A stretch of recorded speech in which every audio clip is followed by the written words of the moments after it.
ডগের জাহাজ কীভাবে ঢুকছে দেখুন।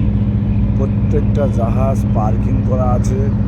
এই খোলে ডগে লাগিয়ে মাল খালি করছে, কন্টেনার মাল নিয়ে সব ভর্তি করা জাহাজ সবে আজকে ঢুকলো। সব কীভাবে ঢুকছে দেখুন তার ভিডিও।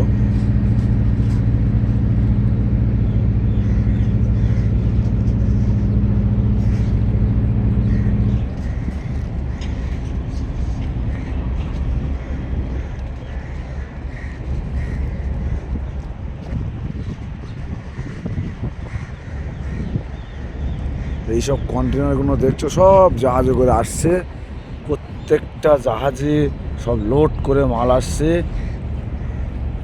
কিভাবে দেখুন খালি করছে। Khidirpur NSD doc.